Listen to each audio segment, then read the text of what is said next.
Hi, my name's Tony Evans. I'm going to introduce you to my video all about my involvement in greyhound racing. Tony, I'm looking at an article written in the Southend Echo by Roy Key. It's his Greyhound Roundup. He kicks off by saying, "Meet the owners." Tony Evans has owned greyhounds for the past 20 years. Now, this was written some time ago. What was the first greyhound you owned? I'm sorry to say that I cannot remember his name because it is so long ago, but I do remember that my age was 16 years old, and to get the dog trained I used to have to take it on the bus to Perry Bar Greyhound track in Birmingham. And Birmingham is where you lived? Birmingham is where I lived and where I was brought up as a child. There can't be many teenagers who owned greyhounds back then. What years are we talking about now? I'm 82 years old now, so if you do a bit of arithmetic, right, you'll get there. Well, we'll have to work that one out. So you owned a greyhound at the age of 16. Your parents couldn't have been too pleased, because with owning a greyhound comes gambling. Exactly. But you liked gambling, didn't you? I do like gambling. It says here, Roy also says here that, quite a lengthy article, but we'll go through it. Roy says here, he is also a licensed kennel hand and works with private trainer Dan Martin at his Ramsden Heath kennels, when not tied up with his job as the manager of a cash and carry firm. That's a lot to cram into a paragraph. So what is a private trainer? Who is Dan, and where is Ramsden Heath today? It will have disappeared, I would imagine now. I'd imagine the land's been built on, because that was a long time ago and there was quite a bit of ground with it. But Dan Martin was a private trainer, which meant that we only did open racing. This is taking dogs round the country to race in open races. And what does a licensed kennel hand do? A licensed kennel hand is where you're licensed to that particular trainer. So you started at the age of 16 by owning a greyhound. Where did you get the money from? Was it collected pocket money? No, in those days I left school at the age of 14 and I was working at the age of 14. Still must have cost a little bit of savings to buy a greyhound. It certainly did, taking most of the money that I was earning. Can you remember roughly what you earned every week? My first wages were 7 and 6pence a week. The first greyhound I bought cost me roughly about £7. Quite a bit of savings then. Yes. 16 years old and your first greyhound. How did he do? How did the chap do? Unfortunately, he didn't do very well at all. He passed his trials, but his racing career, I think he won one race, which doesn't really help to provide for the cost of the greyhound. Are owners allowed to bet on their own greyhounds? Because in football players who belong to a club are not allowed to bet on their club.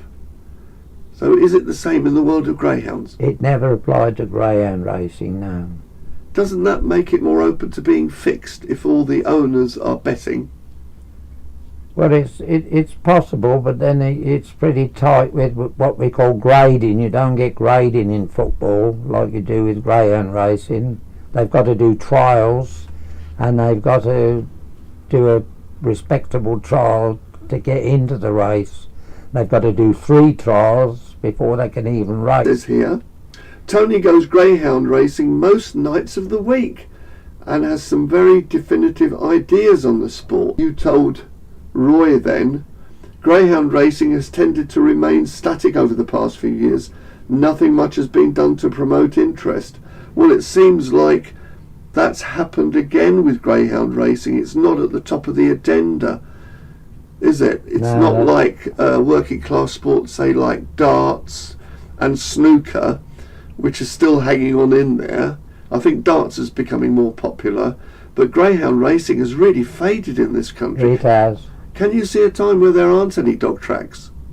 That's quite possible because dog tracks take quite a lot of land, and it basically, while a lot of them have disappeared, which has helped, is they've been bought by financial companies and they've ended up in building on them, so that has not helped. But you were in the golden days, weren't you? The golden heydays of greyhound racing. And Oh, after definitely. that, Dog, you bought several more. How many did you own in the end? I think I owned approximately 8 At one time. at one time, yeah. But you've probably had about 20 to 30 dogs. Well, sometimes people don't realise that most greyhound race dogs are finished at the age of about 5 years old. So it's not a very long career. Yeah, so then you've really got to retire them and find them a home if possible. Roy writes here that at present Tony owns Maryland's Joy. She won the first SGOA trophy race at Southend, and that he had the pleasure of presenting Tony with a silver tray. A week later, Joy won the kennel sweepstake. Now, Maryland's Joy must have been your good performers? Probably the best dog I had. Well, bitch, to be honest with you. Are the bitches faster? Are bitch greyhounds faster than dog greyhounds? Nothing between them really. It just depends on the... Yeah, how good the dog or bitch is.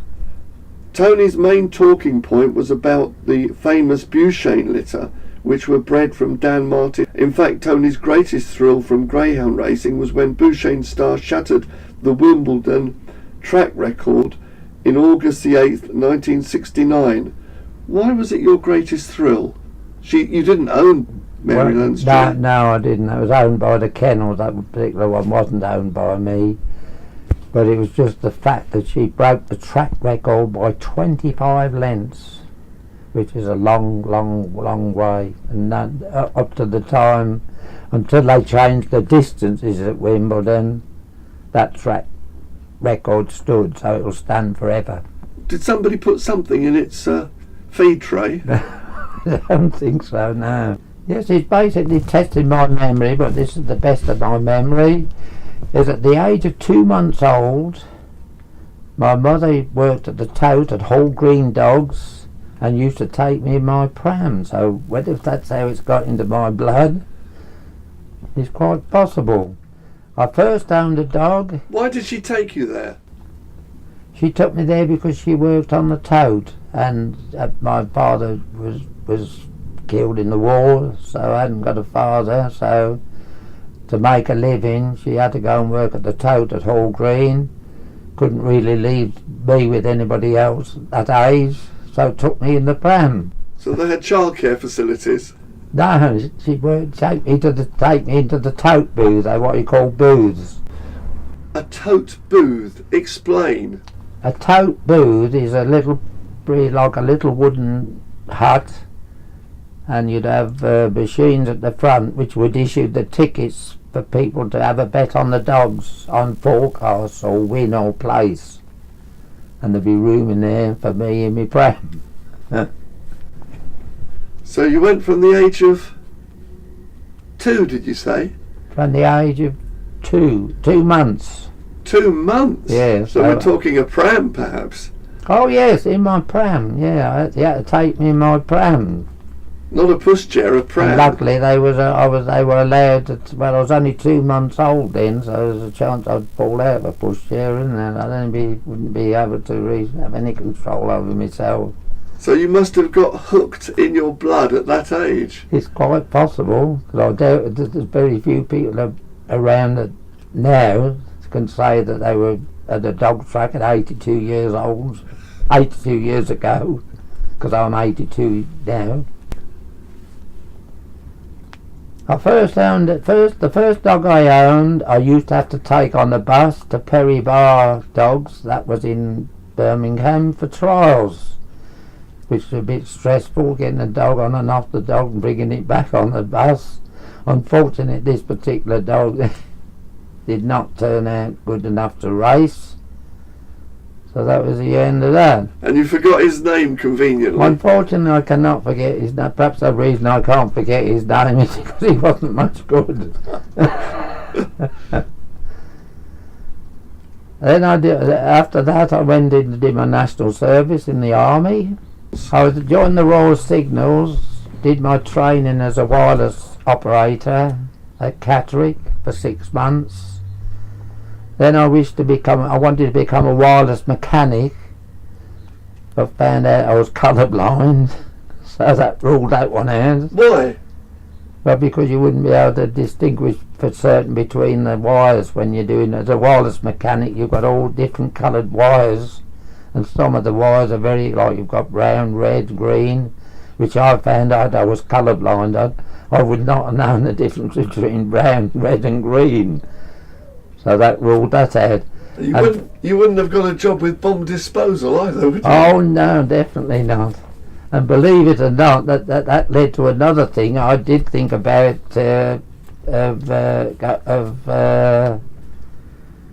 what's the word when you go abroad?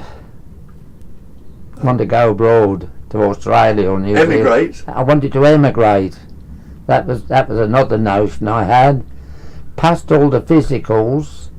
And in those days, I didn't realise that, but see, I got turned down for that as well because I was colourblind. I wanted to go to Australia, so that's why I'm still here, because I'm colourblind. When I was in the army, I found myself working at Shape in France, which is the supreme headquarters of Allied Powers of Europe, as a wireless operator, and that was a difficult one because to be sure that you were suitable for that particular job, they go right away back to your school reports to see whether if you're going to be able to work with other nationalities. That was the basic reason. When I went on shift, you weren't allowed to go on 2 British on a shift. There was usually to be 4 on a shift, and that it'd be 1 English, 1 French, 1 German, and 1 Italian. But no Russians? Now. No Russians. No, they'd have been rushed out of it if they'd have come in. Was this the Cold War?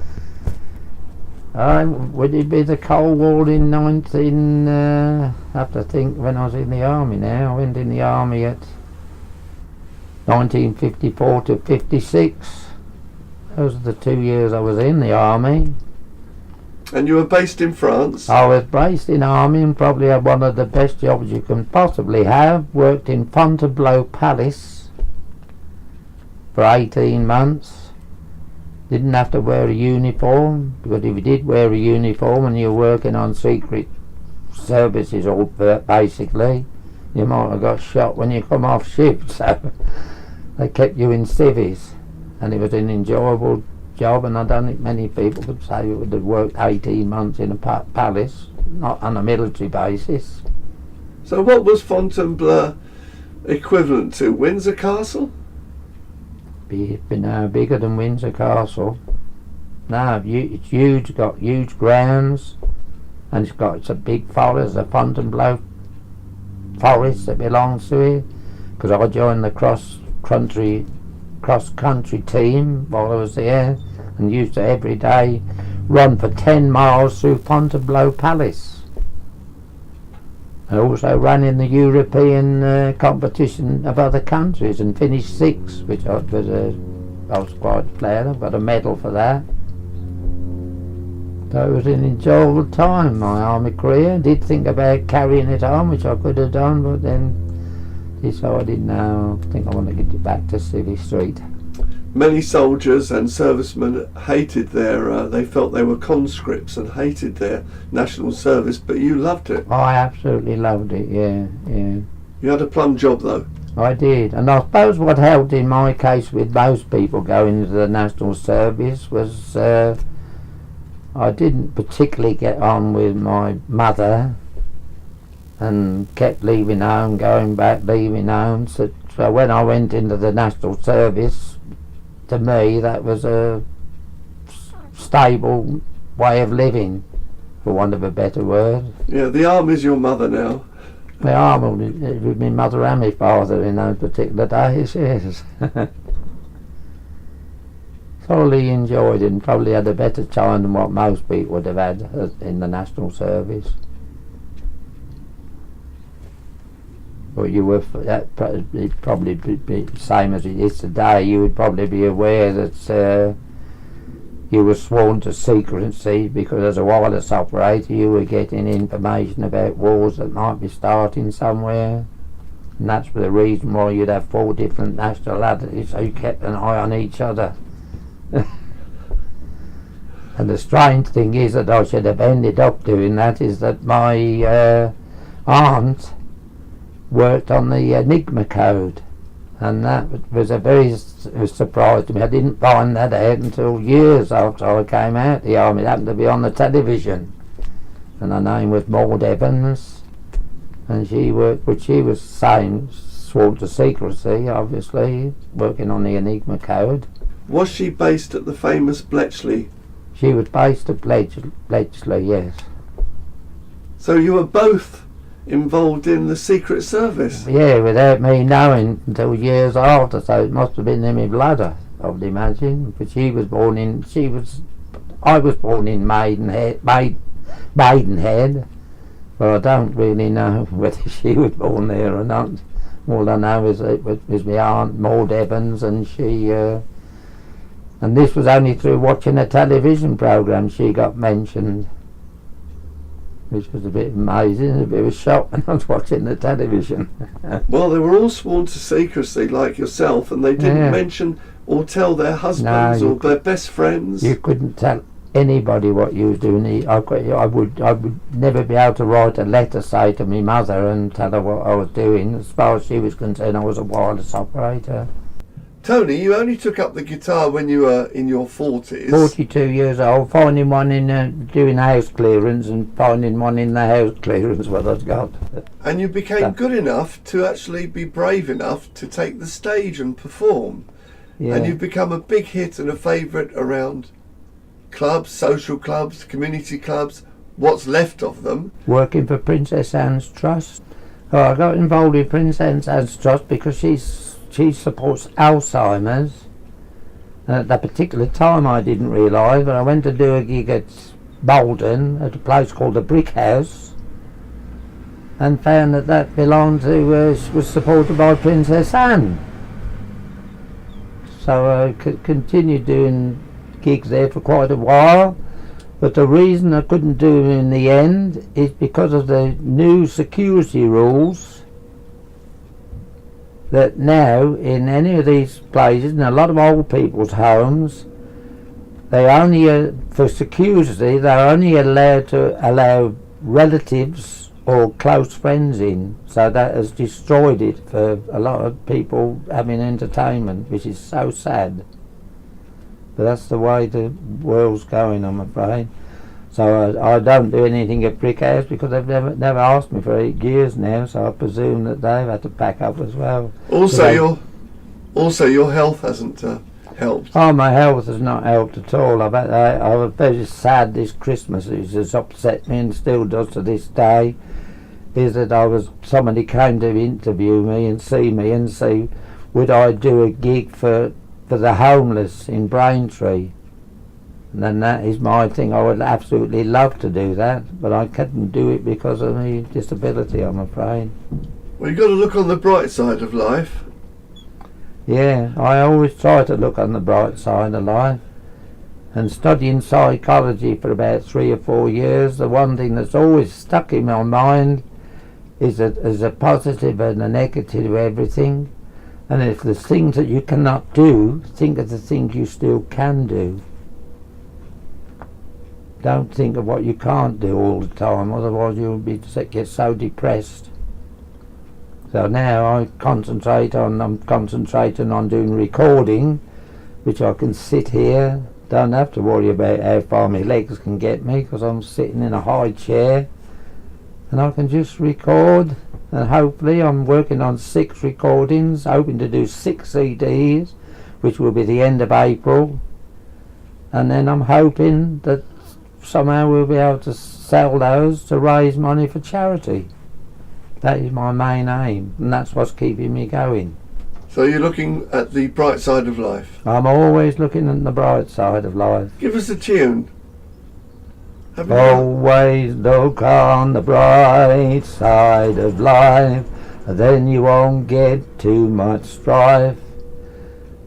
When I was laid up having my hip operation, I managed to keep singing this, and in the end all the nurses were going round singing it, which was very rewarding. Where was this? This is at Broomfield Hospital. And what did you have? I had a complete hip replacement. Did they all... laid me up for 3 months. So how long were you laid up for? I was only in hospital for about a week and a half, because they kick you out as soon as they can, because they need the beds. And I was looked after by nurses in my mobile home. So where did you start singing Always Look on the Bright Side? But in the operating theatre? No, I've always used it because one of the music coaches I had, she very kindly found it in a charity shop, and I've got it at the back of you there, and she sent it to me in the post. It was just a picture, so I managed to frame it, and when people come here they look at that and it sticks in their mind.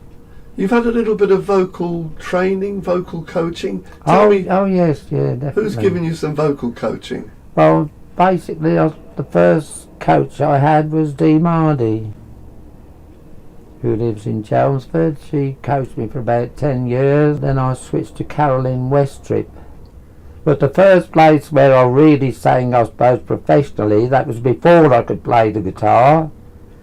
The first music gig I probably ever did was in Las Palmas in the Canary Isles. Oh, what was that about? Well, I used to go there for a holiday about 3 times a year, because I had a friend that's got a nightclub over there, so that helped to get me in as far as the music side of it was. And used to sing with the band. I couldn't play a guitar then, so I relied entirely on my vocals. So was it Spanish guitar you were playing? That's very good. No, it wasn't a Spanish guitar, as it so happened. I wasn't playing a guitar then, so. But in those days, I'd been made still in the Canary Islands.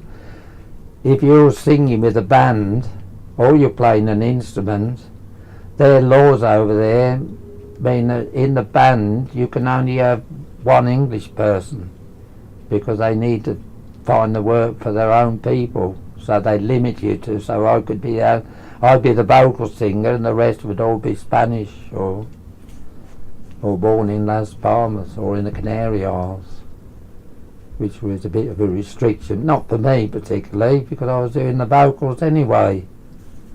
But it's a bit sad for anybody who wants to go over there to entertain. When I'm singing or playing, the first thing I try to do is communicate with the audience, and that to me is a big kick, which I can't get out of recording. I'm doing recording now because I can't get out to do live entertainment because of my disability. But the fun of it to me has always been going out and trying to communicate with the audience. There's a song in memory of my past partner called Shirley Morris, who passed away approximately 10 years ago. It was her favourite song, and it's called A Little Piece.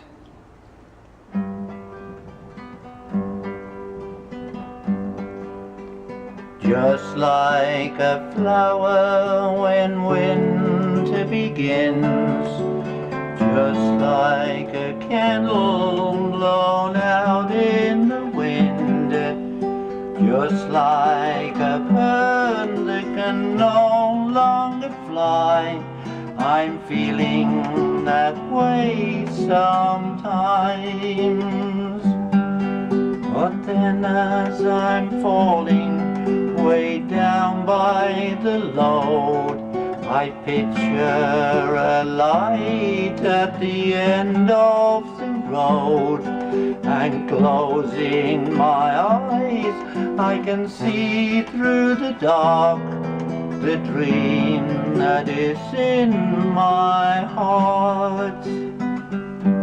A little loving a little giving to build a dream for the world we live in, a little patience and understanding for our tomorrow, a little peace, a little sunshine, a sea of gladness to wash away all those tears of sadness, a little hoping, a little praying for our tomorrow, a little peace.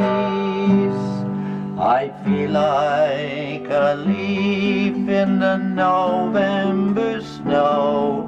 I fell to the ground, there was no one below. So now I'm helpless, alone with my song, just wishing that storm was gone. Go back to when I was a child. I've always been a bit business minded, and I can remember only thinking of it, oh, wouldn't that be lovely if I'd got an allotment so that I could grow stuff and sell it to make some money. And very kindly my mother bought me 2 allotments that were next to each other, and on these allotments luckily there were apple trees, pear trees on it. So I started growing things like rhubarb, cabbages, and what I used to do, somebody gave me an old pram.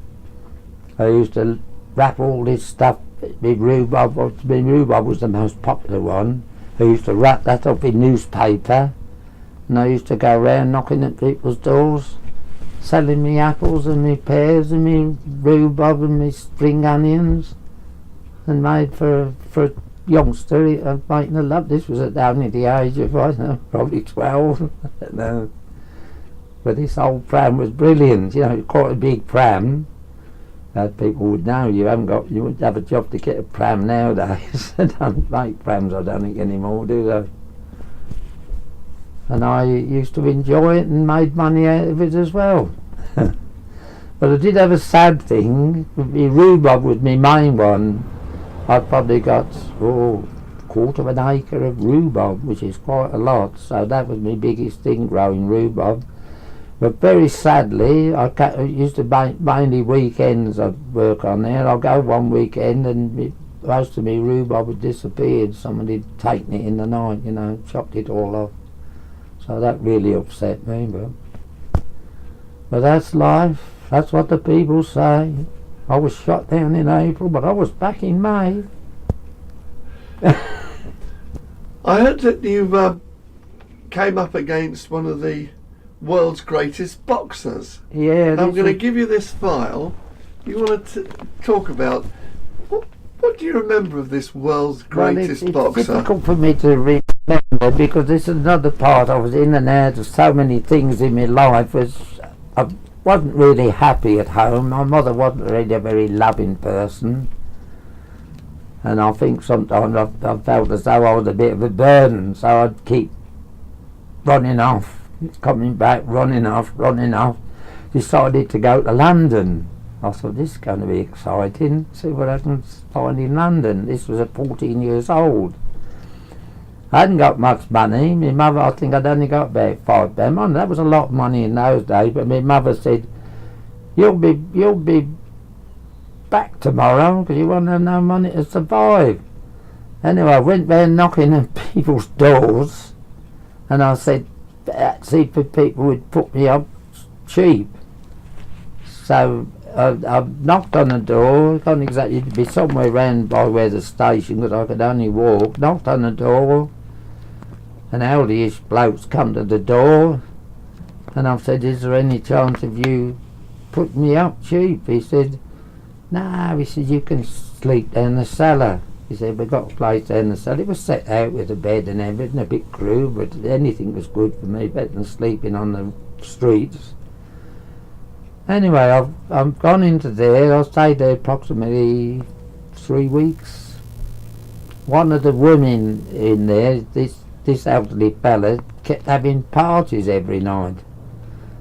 It was a bit much for me because I couldn't get no sleep. Used to go on about 2 o'clock in the morning. Anyway, when I've got up in the morning, one of the women there's come up to me and said, Tony, they got to know my name. She said, Tony, do you know who's put you up? I said, no. She said, he's Jimmy Wild. She said, he's a world champion boxer. Didn't really mean a lot to me, to be honest with you, at that particular time.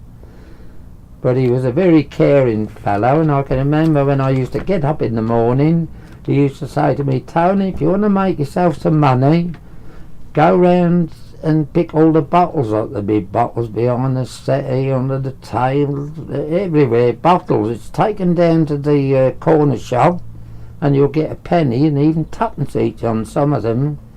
Well, he had these parties every night. So every morning I used to go around collecting all these bottles, and I ended up with more money than what I started off with. So it gave me money to spend. I went to Madam Tussauds, I can remember, with it, which was quite enjoyable. But in the end I decided to go back home, so that was the end of it. And then later in life, through a journalist friend of mine, I found that it was true. Jimmy Wild was a world champion boxer. Take it out and have a look. What's it all about? Fucking a friend of mine has done a dossier all about Jimmy Wild, which is probably, he did it for me, funny enough, at Christmas, and it's probably the best Christmas presents I've ever had, because it's so interesting to read about it, and it's amazing how good a boxer he was. There's people saying here that he was probably one of the best boxers there's ever been in this country, Welsh boxer, because he came from Wales. And it's very interesting to read about it. His longest recorded unbeaten streak in boxing history, having gone to 104, which is unbelievable. I think you'd have a job to find a boxer of this day and age that's gone 104 fights without getting beat. Now I look back at it and I think his friends, a lot of these friends that were going round drinking with him probably was sponging off him, for want of a better words. So when I look back at it now, it's so sad. If it had been me dad, I would have said to him, look, you can't have all these people around sponging off you. Do they pay their way? I doubt it. It happens. That sort of thing happens a lot to boxers, don't they? They win their money, and then they have good time friends, and exactly, when the money goes, when they're gone, yeah, and they're left, which is sad. It happens in all professional parts of life. Happens a lot, I think, in the musical industry. Get hangers on or gate crash the parties. And there you met Jimmy Wild. He took you in, an orphan on the street. Yeah. And he took you in, let you stay in his basement apartment. He was very, very kind to you. He was very kind, and when I look back at my life, because I've met a few famous people in my life, but he's got to be the most famous one I've met.